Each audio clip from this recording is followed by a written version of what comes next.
네, 오늘 빵집 이야기라는 제목으로 말씀 전하려고 합니다. 오늘 파이디온 친구들한테 제가 지난 2주 전에 주문한 게 있습니다. 잘해줘야 돼. 왜냐하면 오늘이 중요한 날이거든. 목사님한테 했더니 친구들이 굉장히 비웃었습니다. 무슨 날이었냐면 오늘이 제 결혼기념일입니다. 네, 진짜로요. 네, 작년 1년 전 이곳에서 저는 이 옷을 입고 결혼했습니다. 네, 박수 안 쳐도 돼요? 네. 칠하가니, 네, 감사해요. 이러면 칠하는 것 같잖아요. 죄송합니다. 근데, 감사한 건 뭐냐면, 이제 오늘을 이제 이 옷을 다시 입으면서 제가 되게 바빴는데, 굳이 제가 이 옷을 입고 집에 갔다 왔어요. 그러면서 뭘 생각했냐면, 나에게 김포제일교회에게, 한 목회자한테 김포제일교회는 어떤 곳이냐라고 할 때, 제 인생에 가득함이 있는 곳입니다. 그러니까 사실 김포제일교회 오기 전까지 저는 어떤 사람이었냐면, 결혼을 못했습니다. 노총각 아시죠? 노총각. 물론 이제 우리 교육자님들 중에도 점점 고민하실 분들이 많잖아요. 제가 그 고민을 제가 알아요. 제가 늘 얘기하는 게 뭐냐면 긴장해, 나처럼 돼, 이렇게 얘기합니다. 물론 근데 하나님께서 제 인생에 뭘 허락하셨냐면 김포제일교회라는 좋은 공동체를 허락하셨고 좋은 차세대와 좋은 장로님들, 권사님들, 성도님들을 만나게 됐고, 그 다음에 이곳에서 제 아내와 함께 가정을 만들어가고 있습니다. 네, 이 안에서 저의 인생에서 김포제일교회를 제 나중에 삶을 정리할 때 저는 김포제일교회를 뭘로 기억할까요? 텅 빈 내 삶에 가득 채워진 곳이라고 기억할 겁니다. 오늘 이 룻기도 마찬가지입니다. 룻기도 두 가지 키워드가 주 키워드입니다. 뭐냐면 하나는 텅 빔이라는 키워드이고요, 또 다른 하나는 가득 참이라는 키워드가 오늘 룻기를 읽는 키워드입니다. 오늘 크게 그 두 개의 텅 빈 것에 대한 얘기를 나눌 거고요, 하나는 하나의 가득 찬 것에 대한 이야기를 나눌 겁니다. 첫 번째는 뭐냐면 텅 빈 빵집에 대한 이야기를 얘기하려고 합니다. 무슨 소리야? 라고 얘기할 수 있어요. 텅 빈 빵집이 뭐냐면 이렇습니다. 텅 빈 빵집은 베들레헴을 가리키고 있는 겁니다. 그 당시에 베들레헴의 뜻이 뭐냐면 빵집이란 뜻이에요. 베이트와 레헴이라는 이 두 단어가 빵의 집, 그러니까 실제로 빵집이란 뜻입니다. 근데 빵집이라는 단어에는 뭐가 뜻이냐면 거기 가면 먹을 게 많아, 이 뜻입니다. 근데 하나님께서 베들레헴에 주셨던 게 뭐예요? 식량을 많이 주셨어요. 무슨 소리냐면 거기에서 하나님께서 인생에 필요한 모든 것들을 공급하셨다는 겁니다. 근데 오늘 배경에 나오는 그 배경을 살펴보면 무서운 일이 생겼어요. 뭐냐면 빵집인데 빵이 없습니다. 흉년이 들었다고 얘기하거든요. 집에 먹을 게 없으면 어때요? 여러분 친구들, 집에 먹을 게 없으면 어때요? 이렇게 얘기합니다. 집에 먹을 게 빵이 없으면 밥 먹으면 되죠. 이런 소리, 그런 뜻이 아니에요.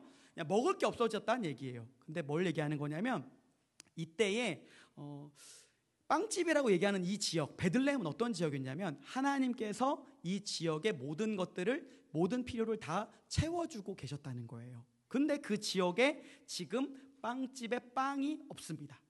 배경을 좀 살펴볼 필요가 있어요. 이 시대를 보면은 룻기가 처음 시작할 때 뭐라고 얘기하냐면 사사들이 치리하던 때에입니다.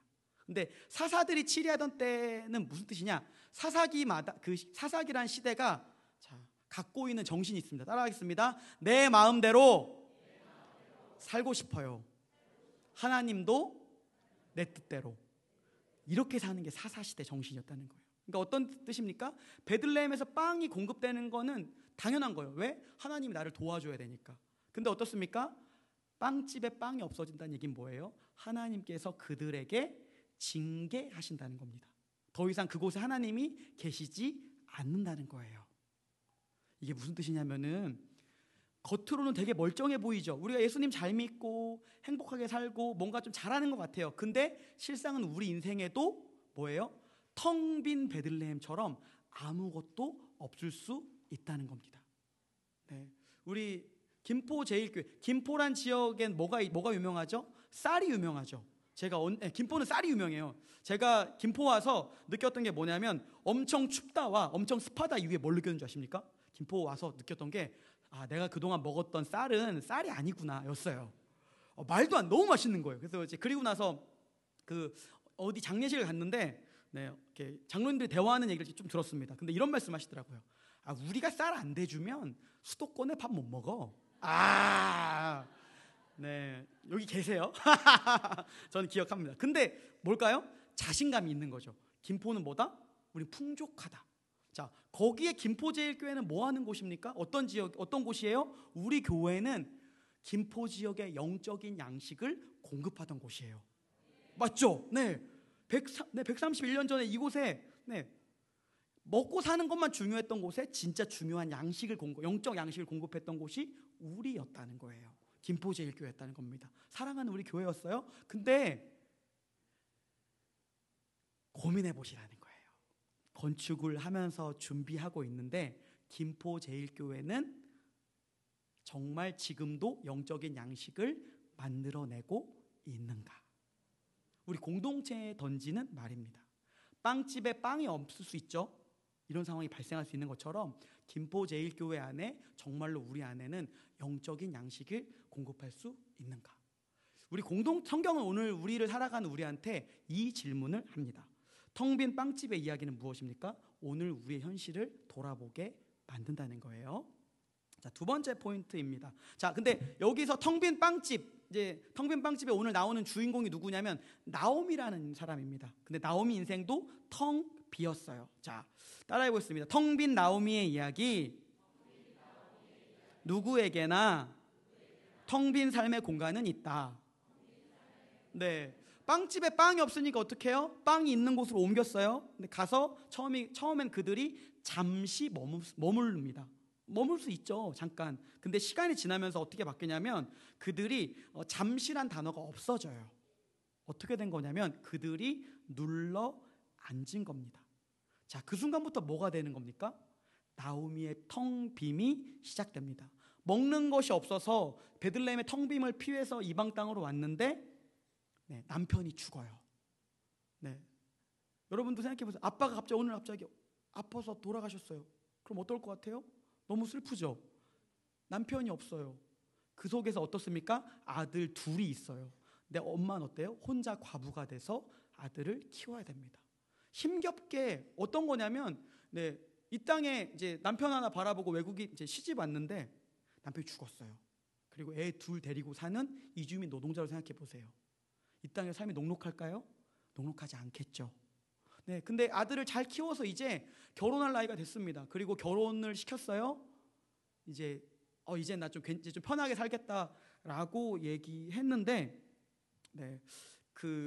이때 어떻습니까? 이때 아들이 죽습니다. 뒤에 4절 정도에 가보면은 거주한 지 10년쯤 됐어요. 그러니까 10년 동안 엄청 고생한 겁니다. 10년 만에 이제 좀 괜찮아지나? 라고 생각했던 거예요. 근데 그날 자녀들 둘 다 결혼시켰는데 어때요? 아들도 죽습니다. 이제 누구만 남습니까? 나오미와 그 며느리 둘만 남습니다. 어떤 생각이 드십니까? 이걸 보면서 우리는 어떤 생각이 좀 들까요? 나오미 불쌍한 사람, 이런 생각이 들까요? 물론 그런 생각이 들 수도 있습니다. 근데 보세요. 그게 아니라 나오미 인생에 아무리 애쓰고 노력해도 안 채워지는 공간들이 있다는 거예요. 여러분 인생도 그렇죠. 우리 친구들도 가지고 싶은 거 다 가지고 놀고 싶은 거 다 놀아도 어때요? 마냥 행복한가요?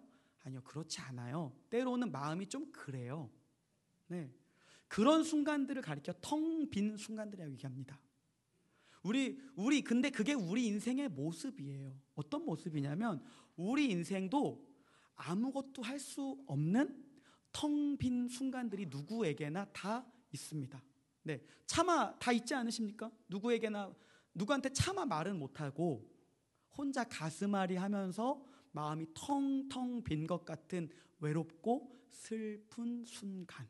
네, 그게 나오미를 통해서 나오미가 우리한테 얘기하고 싶은 겁니다. 나오미의 삶은 누구에게나 텅 빈 공간은 있다. 자, 근데 이런 나오미의 상황 속에 이제 하나님이 그 나오미의 삶을 그냥 내버려 두지 않으십니다. 예수님 믿는 사람 어떤 사람이냐? 따라하겠습니다. 예수 믿는 사람은 예수님이 나의 모든 것을 채워주심을 믿습니다. 네, 이걸 믿고 사는 사람이라는 겁니다.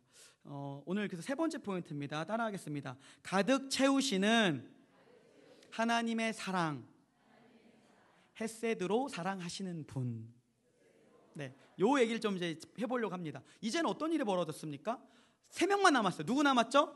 룻, 네, 오르바, 나오미. 그러니까 나오미부터 해서 그 며느리 둘까지 해서 3명이 남았습니다. 근데 어떻죠? 그 당시에 과부 셋, 뭐예요? 고와 셋과 똑같다는 얘기예요. 그래서 나오미가 얘기합니다. 니네 이제 새롭게 시집가 괜찮다라고 얘기합니다. 왜냐하면 그럴만한 게 이 당시에 룻과 오르바의 나이는 10대 후반에서 20대 초반 정도 됐을 거예요. 그러니까 앞으로 살 세월이 많은데 어머니가 보내주는 거죠. 근데 그렇게 얘기합니다. 근데 보면은 그 재혼시키죠. 그래서 오르바는 갑니다. 어머니 막 울면서 어머니 미안해요. 뭐 어머니 행복해요. 이러고 가요. 자, 근데 룻이 이때 나는 안 갈 거야라고 얘기합니다. 오늘 본문 16절에서 17절까지의 말씀인데요. 네, 성경은 제가 이렇게, 여기 성경 말씀에 여기 있는 말씀 같이 한번 읽어보도록 하겠습니다. 시작.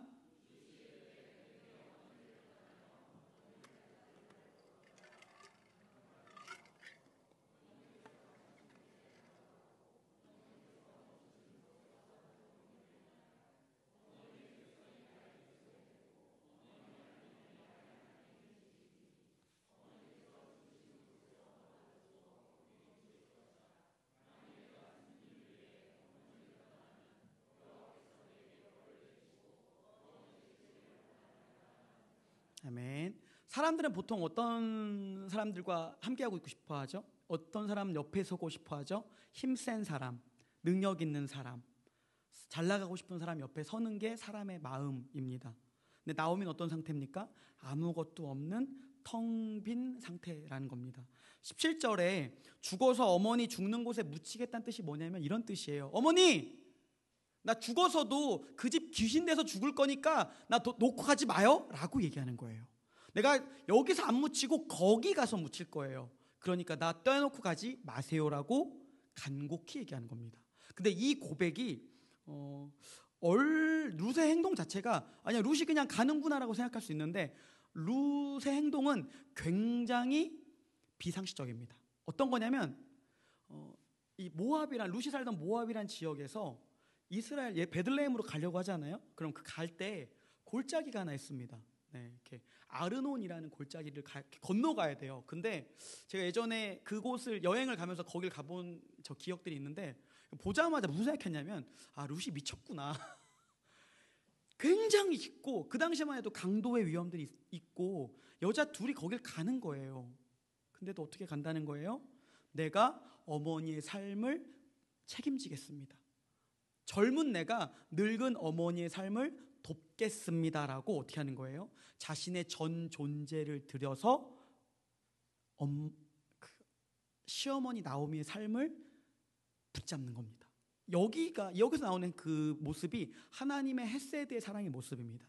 보통 헤세드가 어떤 단어냐면 인애라는 단어를 쓰는데 성경에서 말하는 헤세드 인애는 다른 단어들로 많이 표현되는 그 헤세드라는 단어는 이렇게 생각하시면 돼요. 이렇게 내가 너무 힘들어서 누워 있어요. 누워 있어요.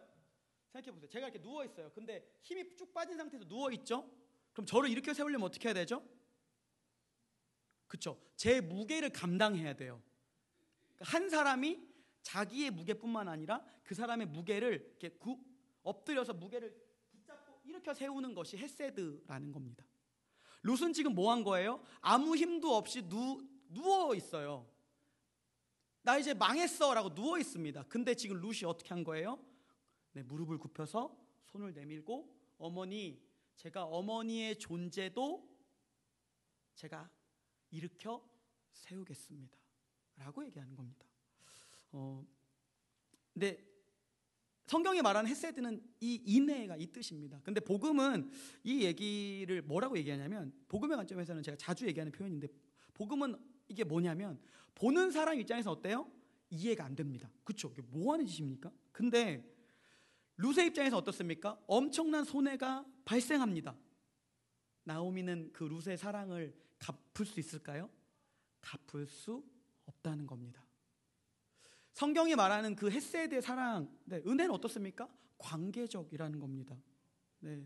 강한 자가 약자를 위해서 약한 자리에서 일으켜 세우는 것, 가득한 자가 텅 빈 자의 것들을, 그 텅 빔을 다 채워주는 것, 그게 하나님의 헤세드의 사랑이라는 거예요. 그 끝에는, 예수님 우리 가운데 그 끝에는 뭐가 있습니까? 우리의 모든 텅 빔을 채워주는, 빵집을 채워준, 그 빵집에서 태어나신, 빵집에서 사역하셨던 분이 계십니다. 그분이 자기 스스로를 가리켜서 뭐라고 얘기하냐면, 요한복음 6장 30절에 보면은 이렇게 이야기합니다. 제가 읽어드릴게요. 그러자 예수께서 그들에게 말씀하셨습니다. 우리말 성경입니다. 내가 바로 생명의 빵이다. 내게 오는 사람은 결코 배고프지 않고 나를 믿는 사람은 결코 목마르지 않을 것이다. 룻을 통해서 우리 뭘 보여주는 겁니까? 하나님이 우리 인생을 채워주신다. 예수 그리스도가 우리 인생에 가장 그 빈 자리를 채워주시는 분이다. 빵 없는 빵집, 우리 인생 가운데 생명의 빵이신 분이 어떻게 하신 거예요? 직접 우리 삶의 빵집을 가득 채우셨다는 겁니다. 텅 빈 우리의 삶에 우리 삶을 가득 채우셨던 그분, 우리 인생 가장 연약한 우리 인생 가운데 우리의 전부를 채워주기 위해 자기를 비우신 분, 그분이 누구이십니까? 우리 주 예수 그리스도라는 겁니다. 복음은 우리한테 뭘 말합니까? 우리의 텅 빔을 예수님께서 가득 채우셨다는 이야기입니다. 말씀을 정리하겠습니다. 잠깐 반주해 주시겠습니까? 텅 빈 빵집의 이야기는 무엇입니까? 우리의 실상이기도 하고 이스라엘의 실상이기도 합니다. 점검해 보십시오. 그리고 텅 빈 나오미의 이야기는 무엇을 얘기합니까? 우리의 모습이죠. 근데 룻을 통해서 보여주는 가득 찬 하나님의 사랑은 무엇입니까? 헤세드의 사랑입니다. 우리의 구원자가 우리의 텅 빔을 가득 채우셨다. 우리 주님이 우리의 텅 빔을 가득 채우셨다. 이것을 기억하면서 우리 가족들의 텅 빔을 예수님과 함께 채우는 우리 공동체가, 또 우리 가족이 되기를 소망합니다. 우리 가슴에 좀 손을 모으고 함께 좀 기도할까요? 가슴에 손을 모으고 기도하도록 하겠습니다. 이 시간 기도할 때 하나님, 우리 인생 가운데 우리의 텅 빔과 우리 공동체의 텅 빔이 있습니다. 주님께서 이 모든 시간들 가운데에 함께 하여 달라고, 우리의 삶을 주님께서 가득 채워 달라고, 또한 내 옆에 있는 지체들의 삶을 가득 채워주는 인생 되게 해달라고 함께 기도하며 나아가겠습니다. 기도하겠습니다.